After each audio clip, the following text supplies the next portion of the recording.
Temanku ini mendapat amanah untuk mengelola rumah tahfiz, sebuah tempat belajar Al-Quran. Alhamdulillah, banyak juga yang belajar membaca Quran plus tahsin dan tajwid, juga hafalan surat Al-Quran di sana.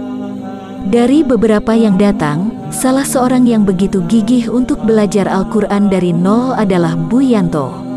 Mualaf, mantan biarawati itu. Sebelumnya ia mengandalkan Al-Quran Latin untuk bisa membacanya. Maka dengan adanya rumah tahfiz itu, ia tertarik untuk belajar Al-Quran.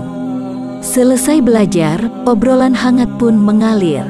Ia mulai dari kisah perjuangannya mempertahankan Islam, lalu mengapa ia memilih Islam, pun akhirnya tak luput dari kisah romantisnya bertemu suami tercinta. Dulunya, ia adalah mahasiswi biasa. Semua pacarnya adalah lelaki muslim. Dan dari pergaulan dan kenyataan yang ia dapati melalui para pacarnya itu, ia benci dengan Islam. Banyak aturan dengan segala tetek bengeknya. Ini haram itu haram, ujarnya. Belum lagi melihat kaum muslimin yang kebanyakan yang ia saksikan adalah golongan menengah ke bawah. Dari situ ia benci Islam. Dari situ ia putuskan untuk memperdalam Katoliknya. Menjadi biarawati, sekian tahun ia jalani, hingga ia mencapai semacam tingkatan tinggi dalam biara. Sebulan sebelum benar-benar ia dilantik, ia berdiri memimpin di ruang doa. Saat itu adalah malam Idul Fitri. Mendengar lafaz La ilaha illallahu Allahu Akbar, tubuhnya bergetar. Bulu kuduknya berdiri. Makin lama ia mendengar, semakin tubuhnya bergidik. Hingga tak lama kemudian, ia tak kuat, dan akhirnya pingsan. Suster Agatha, begitu ia biasa dipanggil dalam biara, terbaring pingsan dalam ruang doa. Sejak saat itu pula, hidayah menyapanya. Ia putuskan mengundurkan diri, keluar dari biara. Namun hal itu bukan perkara yang mulus. Ia sudah mendapatkan sumpah. Itu artinya, butuh izin langsung dari Paus di Vatikan untuk keluar. Butuh waktu lama memang. Namun dengan pertolongan Allah, izin dari Vatikan turun setelah proses rumit selama kira-kira 3 bulan. Syahadat pun terucap, Alhamdulillah. Sebelumnya, saat ia masih menjadi biarawati, ayahnya sakit keras, dirawat di sebuah rumah sakit yang lumayan lengkap fasilitasnya. Meski demikian parah sakit sang ayah, juga tiada harapan untuk sembuh.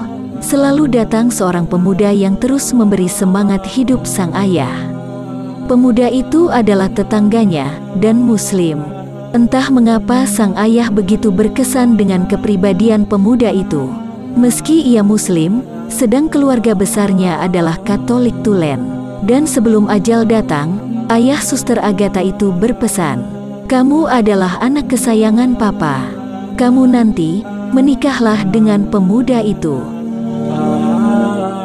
Suster Agatha terkejut. "Tapi, aku biarawati Papa," sahutnya. Terlebih dalam hatinya ia sangat benci dengan muslim, hingga sang ayah meninggal dunia. Ia tak sudi menerima wasiat sang ayah. Pun ketika ia telah menjadi muslimah, tak sedikit pun ia simpatik dengan pemuda itu. Keluar dari biara, ia menyibukkan diri mengikuti kursus kecantikan, hingga menjadi murid terbaik sekotanya, dan mendapat beasiswa dan pekerjaan yang mapan. Suatu hari, dalam perjalanan menuju rumahnya, dalam bis kota yang penuh sesak, tiba-tiba, bis mengerem mendadak menghindari kecelakaan. Semua penumpang yang dapat jatah berdiri, jatuh tersungkur di lantai bis.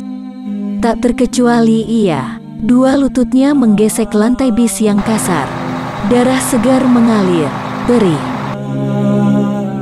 Masih dalam keadaan panik, ia berusaha berdiri.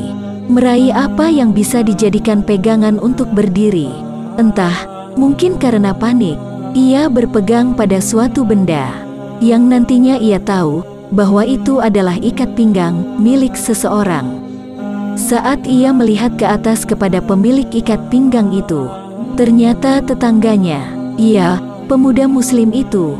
Entah mengapa dua pipinya jadi merah. "Mas Yanto," ujarnya. "Loh, kamu di sini, Dek?"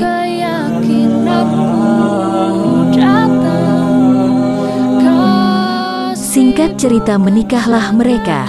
Sekarang para tetangga memanggilnya Bu Yanto. Ia tengah belajar membaca dan menghafal Al-Quran. Belum berkerudung memang, namun ia minta doa supaya secepatnya dapat memakai jilbab syari. Karena tidak mudah ia lakukan itu dengan tantangan permusuhan keluarga besarnya. Doakan ya.